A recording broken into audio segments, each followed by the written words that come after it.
All right, guys, we are back with another Middle Eastern fragrance review. This one is super viral online even today, but it does now show up at Burlington Coat Factory. This is 40 bucks.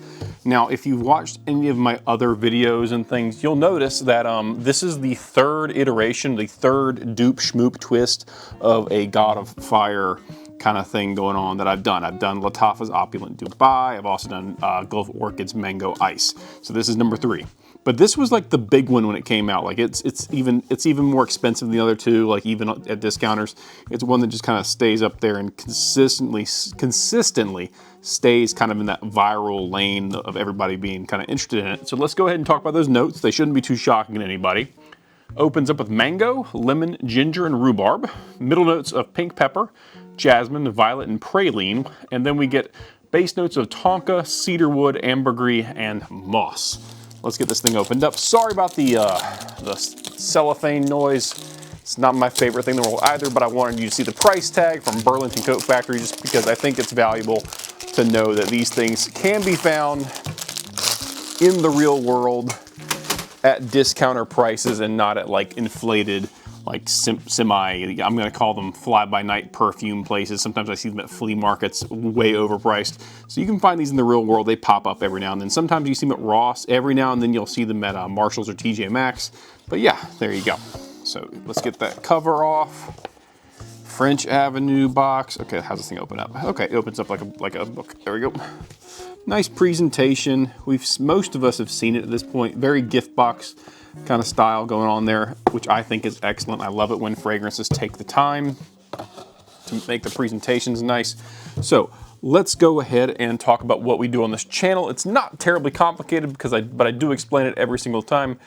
What we do is we spray on paper, then we spray on skin. I give you my impression of the opening notes, and maybe sometimes those middle notes pop in there as well on both, because paper is kind of a good analog for if you're someone who sprays on your hair, like ladies, you spray on your hair, and this is semi-unisex, so you might have a call for that. Spraying on clothing, especially loose clothing, and that kind of situation. It also has the ability to kind of give you an idea of what will come out slowly if you have that option, or what might come out in cooler weather. Whereas you spray on skin, pulse points, a lot of those fruitier notes come out, boom, really, really strong, because those fruit notes tend to be more heat reactive and they aerosolize, it evaporates off your skin faster because your skin's at 98.6 degrees, which is why we pulse point spray typically. So let's go ahead and do this. Let's see what this atomizer is all about. Is it any good? Empty, empty. Basic atomizer. It doesn't feel pressurized, just feels like a basic, decent quality atomizer. Nothing wrong with that. I can already smell it, very mango-y. Yes, okay, so that's definitely for me more mango and more citrus, and I'm not getting the ginger as much. And I'm gonna do a full comparison of this Mango Ice and Opulent Dubai all together, because there are differences. In particular, Opulent Dubai has a stronger ginger note in the opening, at least on paper. It's very nice, very pleasant. It's very unisex in the opening. A man could wear this based on this opening. A woman could wear this based on the opening. It's interchangeable, in my opinion, just based on the opening and just based on paper. But very fresh. In fact, I'd say extremely fresh. I'm not getting, the citrus is in there, but it's not super strong. It's definitely mango dominant, which isn't shocking considering what it's meant to be a twist on. Let's go ahead and do on skin. This is what we're looking forward to. 2 quick sprays. I love this DNA in general, which is why I got it. I now have 3 basically of this DNA, so I do love the mango DNA. I love my wife wears. My wife will wear Paco Rabanne Fame. I love it on her. I love the smell of mango. It's just so fresh, so fruity. It's got that syrupy, just sugary fruit thing, and I love the vibe. Okay, way more ginger on skin. It comes out stronger along with a little more citrus. The mango is still dominant, but you definitely get a lot more ginger on skin. So you're gonna get something more zesty if you spray on your skin and stuff. So that's interesting, because, and it's not shocking, but the citrus coming out so much stronger on skin than on paper is a little different. Normally it'll come out a little more, but it's like it's fighting with the mango. So like on paper, it's mango, mango, mango. On skin, it's mango and lemon kind of fighting each other along with the ginger in there. Very zesty. I'm not getting any of the jasmine, none of the violet or praline in the middle yet. It really is just a blast of freshness.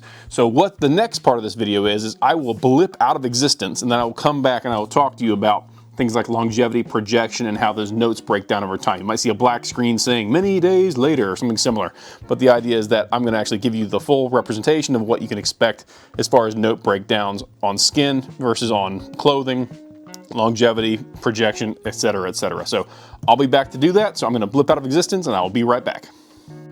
All right, we're back with Vulcan Feu, or Feu, or Fwa. I don't know how to pronounce it. Doesn't matter. It's great. This is my third God of Fire clone that I've messed around with, and I will say about this one probably has the best longevity. So we're going to start off with that. We're going to start off with how long things last. For whatever reason, on my skin, it lasts a good long time. On clothing, oh my gosh. Like, I sprayed it on a shirt in, like, I would say probably around, I was doing the first part of this review, actually, so whatever clothing I was wearing then. Took the shirt off, laid it on the couch because I'd only just put it on for the video because I'd just taken a shower, and the next day it would have been, so this would have been 12 hours later because it was 6 p.m. when I took it off, and then 6 a.m. getting ready for work. I could still smell it on the shirt. So 12 hours later, and I wasn't just smelling the ambergris, the tonka, those base notes. I was smelling the mango and ginger still. So that's an impressive longevity, even though it's on clothing, for those particular notes. Because usually those fruity, sweet notes, those freshy kind of notes, they do die down the fastest. So that is a huge point in favor of Vulcan Feu, whatever. And in particular, I will say that the mango, in my opinion, is stronger than the ginger. Some of the other clones I have, I'll talk about them in detail in a later video.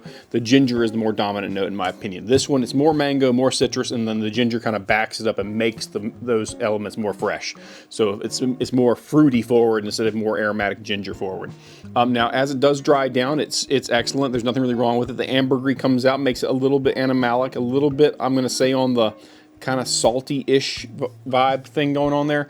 Combine that with the cedar wood, you get like a little bit of sour, salty, and then you get tonka sweet. So it's just a nice combo all together. But I will say, by that point, it's a skin scent. You're not those notes aren't projecting with any real force. The pink pepper comes out a little bit as a projecting note, but it's not extreme. The primary notes that project heavy are the lemon in the opening, the mango throughout most of the fragrance, and the ginger throughout most of the fragrance, with the mango being a little bit heavier. It's not like a I'm gonna say, it's not a dry fruity. This is like a wet, syrupy, fruity mango kind of deal. So just keep that in mind. If that's your vibe, and it certainly is my vibe during the summer, this is a great option. If you see that Burlington, pick it up. Usually it's about 40 bucks. You might be able to find it cheaper online if you don't account for shipping. Overall, this is just a great pickup. I would highly, highly recommend getting this if you see it. And other than that, there's not much else to say. It's great. I love it. If you have any questions, leave them in the comments. I'll answer them to the best of my ability. And yeah, have a great day.